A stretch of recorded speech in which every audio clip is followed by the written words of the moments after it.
Imagine standing in the freezing cold, surrounded by armed guards, waiting for death. Your hands are tied, the executioners are ready. You have only moments left to live. What flashes through your mind? Regret, panic, acceptance? This was Fyodor Dostoyevsky's reality on the morning of December 22, 1849. Alongside his fellow prisoners, he stood in the main square of St. Petersburg, facing the barrels of a firing squad. The sentence: death, for participating in intellectual discussions deemed dangerous by Tsar Nicholas I. His crime was not violence or rebellion, it was thought. The first group of prisoners was lined up. The soldiers raised their rifles. Silence fell, and then, at the very last moment, an officer galloped into the square with an urgent message, a pardon from the Tsar himself. Their lives were spared, but this was no act of mercy. The mock execution was a calculated psychological torment, meant to break their spirits. Instead of dying, Dostoyevsky was sentenced to 4 years of forced labor in a Siberian prison camp, followed by years of mandatory military service. For most, such a punishment would mean the end. Siberia was a death sentence in all but name, freezing conditions, inhuman labor, and a constant struggle for survival. But for Dostoyevsky, it was something else entirely. It was a rebirth. Before his arrest, Dostoyevsky was a young, hopeful intellectual, drawn to utopian socialism and radical ideas of progress. He believed in the power of human reason, in a future shaped by intellect, but Siberia shattered those illusions. There, he was thrown into a world far removed from academic debates, a world of murderers, thieves, and desperate souls, people who had committed the worst crimes and yet carried within them the full spectrum of human nature. Dostoyevsky didn't just endure prison, he absorbed it. He studied the minds of his fellow convicts, listened to their stories, and witnessed firsthand the raw essence of human suffering. He saw the depths of cruelty, but also moments of kindness in the most unexpected places. It was in Siberia that he truly began to understand the human condition, not as an intellectual theory, but as a brutal, undeniable reality. What does a man do when everything he believes in collapses? When he is stripped of his identity, his freedom, and even his dreams? Dostoyevsky's answer was simple. He reconstructed himself from the ground up. He abandoned utopian fantasies and faced humanity as it truly was, flawed, conflicted, but ultimately redeemable. His years in Siberia would shape every novel he would later write. Crime and Punishment, The Brothers Karamazov, Notes from Underground, all of them were born from what he experienced in exile. But survival in Siberia was only the first step. To become the writer we know today, Dostoyevsky had to confront something even more terrifying than prison: himself. Because when he walked out of Siberia, he was not the same man who had entered. Before prison, he had been an idealist, a young writer who believed in the power of ideas to reshape society. Like many intellectuals of his time, he had been drawn to the utopian visions of progress, the idea that human beings could be perfected through reason and revolution. But exile shattered those illusions. It forced him to look directly into the abyss, to see human nature at its rawest and most unforgiving. One of the most haunting aspects of Dostoyevsky's prison years was his realization that the worst suffering was not physical, but psychological. The real torment was not the hunger, the cold, or even the violence. It was the loss of freedom, the knowledge that every hour, every action, every breath was controlled by forces beyond his will. Yet in this abyss, he also saw something else. That even in suffering, even in the depths of degradation, something unbreakable remained within the human spirit. Dostoyevsky's fellow prisoners were not the noble revolutionaries he had once admired. They were murderers, thieves, and outcasts, men who had been hardened by cruelty and injustice. And yet, through his years living among them, he discovered that they were not simply monsters.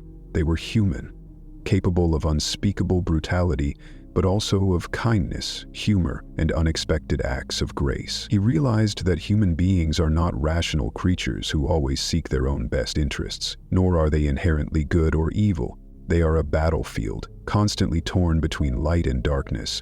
This revelation would become the foundation of his later philosophy.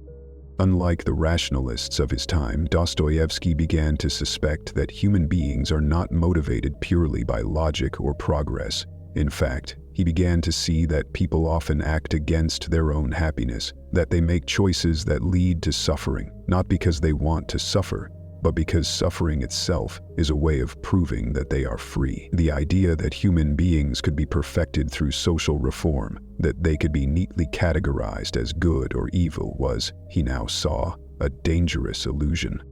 Instead of breaking him, prison forced Dostoyevsky to rethink everything he believed about freedom, suffering, and human nature. He saw that the greatest prison is not always the one with physical walls, it is the one that exists in the mind.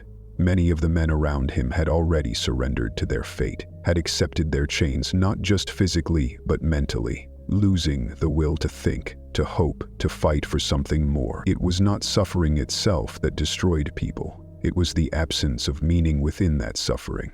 Dostoyevsky's answer to this crisis was faith, but not a naive, blind faith. His spirituality was not the comforting belief in an all-benevolent God, but a faith forged in suffering, one that recognized the full weight of despair and yet refused to let go of the possibility of redemption. He began reading the New Testament in secret, the only book he was allowed to have in prison. And for the first time in his life, he truly understood the depth of Christ's message, not as a doctrine, but as a personal, existential truth. In prison, Dostoyevsky did not find a God of comfort. He found a God of suffering, a God who had also been beaten, humiliated, and cast out. And in that suffering, he saw the possibility of transcendence. If prison had taught him one thing, it was that redemption does not come from avoiding pain, but from passing through it, from facing the worst of oneself and emerging changed. This realization would shape every novel he would later write. But Dostoyevsky did not just survive prison. He absorbed it, studied it, and used it as material for his future works. Years later, he would write The House of the Dead, 1861, a semi-autobiographical novel that captured the grim reality of life in Siberia. But unlike other prison memoirs, The House of the Dead was not simply a condemnation of the system. It was an exploration of what happens to the human soul when it is stripped of everything. How some people collapse, how others harden, and how a few discover something deeper within themselves. Prison had given Dostoyevsky his greatest lesson. Human beings are not defined by their circumstances, but by how they respond to them. He had been surrounded by men who had lost everything, yet some of them, against all logic, retained their dignity, their humor, their ability to find meaning in the smallest things. And he saw that the same could be true for himself. And by the time he was released in 1854, Dostoyevsky was not simply a freed man, he was a man reborn. He had entered prison as a writer of social commentary, a believer in reason and revolution. He left it as a thinker who understood the depths of the human soul in a way that few ever have. The utopian ideas he once admired now seemed shallow, disconnected from the true realities of life. He no longer believed that history was moving toward inevitable progress, nor that people could be engineered into perfect citizens. Instead, he saw that each person carries within them a war between destruction and redemption, and that this struggle, more than any ideology or system, is what defines human existence. But if suffering was inevitable, if rationality alone could not save us, then what was the answer? This is the question that Dostoyevsky would spend the rest of his life trying to answer through literature. His years in prison had shown him the worst and best of humanity. Now his task was to bring that vision to life, to expose the full, unsettling truth of what it means to be human. Emerging from Siberia, Dostoyevsky was a changed man. The young intellectual who once believed in revolutionary ideals and the power of human reason to reform society had now seen the brutal reality of existence. He no longer held the naive belief that people could be perfected through ideology or progress. Instead, he had come face to face with the raw, contradictory nature of the human soul, its capacity for both destruction and redemption. And now, he would dedicate his life to exposing this truth through literature. Before prison, Dostoyevsky had been a promising writer, but his early works lacked the depth and complexity that would later define his masterpieces. He had been influenced by sentimental and social realist literature, crafting stories that explored poverty, suffering, and the injustices of Russian society. But after his years in exile, his writing became something else entirely, something deeper, darker, and more profound. His time in prison had given him an unparalleled insight into human nature, and he was determined to bring that insight to life on the page. His first major work after his release, Notes from the Underground, 1864, was unlike anything that had ever been written before.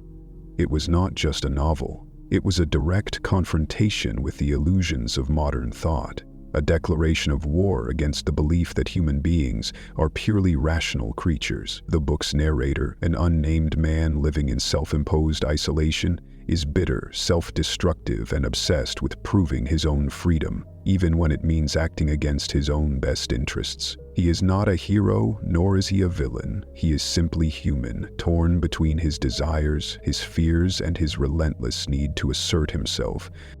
Through this character, Dostoyevsky made a radical claim: human beings are not driven by reason alone, but by something far more chaotic, the irrational, contradictory impulses of the soul. People do not always act in their own best interests. They sabotage their own happiness, reject logic, and embrace suffering, not because they are insane, but because deep down they crave the feeling of being truly alive. Notes from the Underground was a direct challenge to the dominant intellectual movements of the time, particularly the rising tide of utopian socialism, which argued that society could be perfected through rational organization and scientific progress. Dostoyevsky, however, had seen firsthand what happened when people were reduced to mere functions of ideology. He had lived among criminals who had been shaped not just by their environment, but by their own inner demons. He understood that no system, no matter how enlightened, could eliminate the fundamental contradictions of human nature. But this was only the beginning. The ideas Dostoyevsky explored in Notes from the Underground would become the foundation for his greatest works. Over the next decade, he would write a series of novels that would redefine literature, philosophy, and psychology, capturing the depths of human struggle in a way no one had ever done before. His next great work, Crime and Punishment, 1866, took the themes of suffering, guilt, and redemption and embedded them in the mind of one of literature's most unforgettable characters, Raskolnikov, a young man consumed by his own ideas who believes he can transcend morality and commit murder without consequence. The novel is more than just a crime story. It is a psychological and philosophical labyrinth, a descent into the tortured conscience of a man who believes himself beyond good and evil, only to be dragged down by his own unbearable guilt. Through Raskolnikov, Dostoyevsky exposed the dangers of intellectual arrogance, the belief that human beings can detach themselves from morality and live purely by reason. Like many of his contemporaries, Raskolnikov thinks himself superior to ordinary people, justifying his crime with abstract theories about power and justice. But his mind betrays him. He is haunted by his actions, tormented by his conscience, and ultimately forced to confront the limits of his own will. In the end, it is not reason but suffering that leads him to redemption. Dostoyevsky's vision was becoming clearer with each novel. Human beings are not machines to be programmed by ideology. They are complex, irrational, and deeply flawed. But in that imperfection lies the possibility for transformation. With The Idiot, 1869, he took this idea further, creating a protagonist who was the complete opposite of Raskolnikov, a man who embodied pure goodness, yet was utterly destroyed by the world. Prince Myshkin, the novel's central figure, is an innocent, almost Christ-like character, whose kindness and sincerity make him an outcast in a society built on deception and power. The novel asked an unsettling question: is true goodness even possible in the real world, or is suffering the price one must pay for innocence? As Dostoyevsky continued to write, his philosophy deepened. He saw that modernity was leading humanity into dangerous territory, that in the pursuit of reason, progress, and control, people were losing touch with the most essential aspects of existence: suffering, faith, and redemption. His final masterpiece, The Brothers Karamazov, 1880, would bring all of these ideas together into one of the most profound explorations of human nature ever written. The novel is not just a story about three brothers. It is a battle between ideas, a philosophical struggle between reason and faith, freedom and responsibility, chaos and meaning. It is here that Dostoyevsky posed his most terrifying question: if God is dead, is everything truly permitted? Throughout his life, Dostoyevsky had struggled with doubt, with faith, with the search for meaning in a world that often seemed devoid of it. But he had also seen that without faith, not just religious faith, but faith in something greater than oneself, human beings could descend into darkness. His novels are filled with characters who grapple with despair, with nihilism, with the terrifying weight of absolute freedom. And yet, in the midst of that darkness, he always left a door open for redemption. Prison had given Dostoyevsky the material for his philosophy, but literature was where he made it immortal. Through his characters, he showed us the full range of human experience, the agony of guilt, the intoxication of power, the depths of suffering, and the fragile hope of redemption. He did not offer easy answers, nor did he attempt to resolve the contradictions of existence. Instead, he forced us to confront them, to live with them, and to understand that true freedom is not the absence of suffering, but the ability to find meaning within it. Dostoyevsky understood suffering in a way that few writers ever have. It wasn't just a theme in his work, it was the foundation of his entire philosophy. He didn't simply observe pain from a distance, he lived it. He endured imprisonment, exile, near execution, epilepsy, and financial ruin. Yet, rather than seeing suffering as a meaningless tragedy, he saw it as the ultimate teacher, the crucible in which the human soul is forged.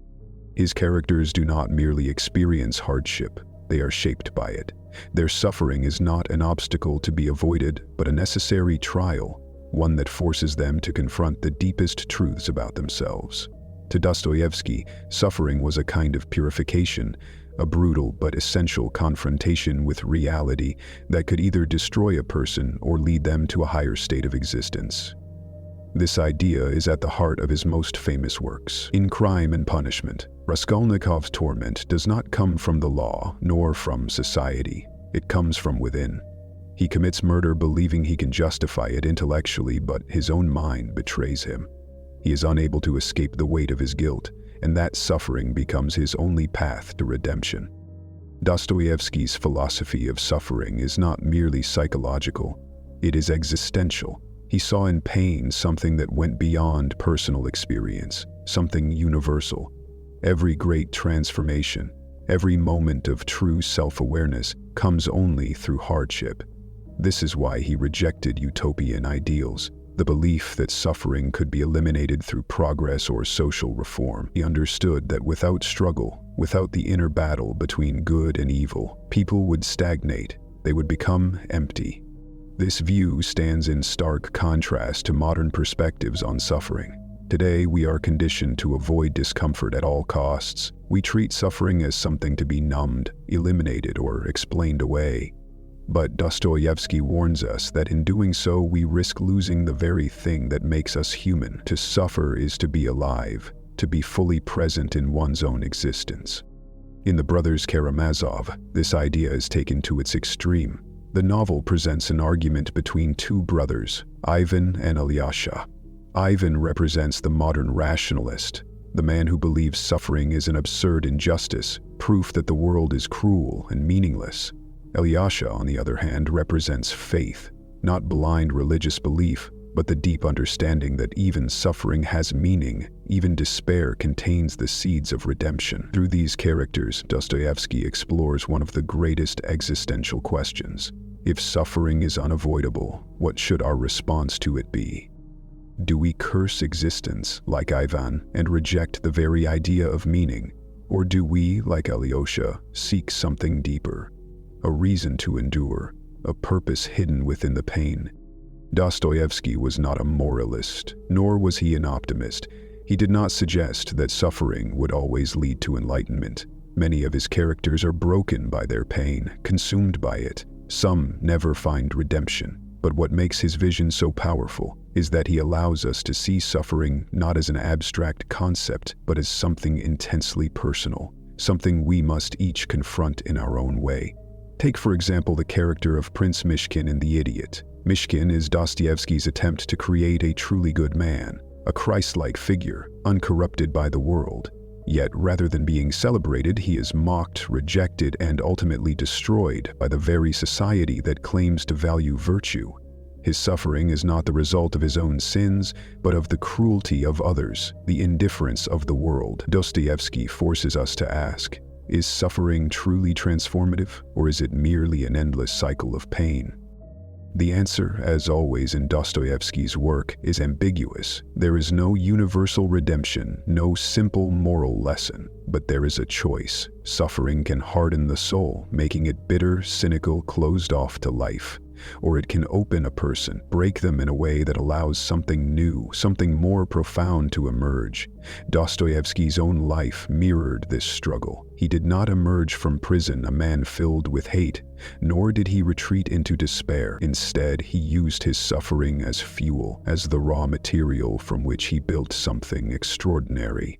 His exile gave him a vision of humanity that was both terrifying and deeply compassionate. He saw the worst of people, their violence, their selfishness, their ability to dehumanize others. But he also saw something else, the capacity for change, for self-awareness, for an understanding so deep it could reshape a life. This is why his characters feel so real, so alive. They are not static figures meant to deliver a moral lesson. They are human beings caught in the storm of existence, trying desperately to find meaning in the chaos. Some find it, some do not. But in their struggle, Dostoyevsky offers us a mirror, a reflection of our own contradictions, our own anxieties, our own desperate search for purpose. This is why his work continues to resonate today. In a world that often seeks to remove suffering, to pretend that pain can be avoided through progress, comfort, or distraction, Dostoyevsky forces us to look at it directly. He does not give us easy answers. Instead, he gives us something far more valuable, the understanding that our struggles, our moments of despair, are not meaningless. They are part of what makes us human. Dostoyevsky's prison sentence was not just a punishment, it was a transformation. Stripped of his social status, possessions, and illusions, he was forced to confront the rawest aspects of human existence. The damp, freezing barracks, the mind-numbing labor, the constant surveillance. All of it was meant to break him, but instead it did something else. It sharpened his mind, deepened his empathy, and solidified his understanding of human nature in ways that would make his later works some of the most profound in literary history. It is easy to romanticize suffering from a distance, but Dostoyevsky did not have that luxury. He lived through it, and he understood what most people refuse to admit, that pain, rather than destroying us, often reveals who we truly are.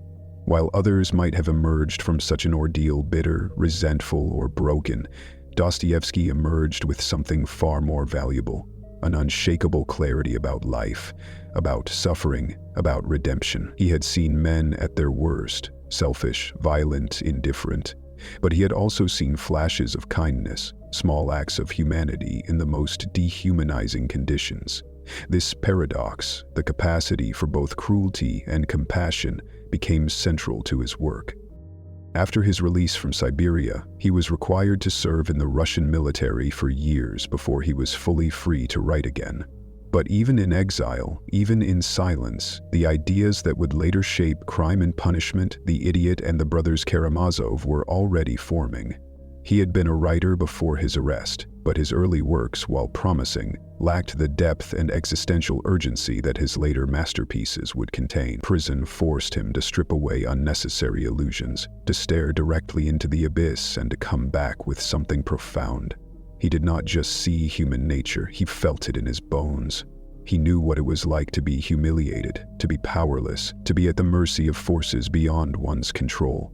But he also knew what it was like to resist, to hold on to one's inner world even when everything else is taken away. This is why his characters feel so real, so complex, so painfully alive. They are not mere symbols or archetypes. They are human beings in all their contradictions.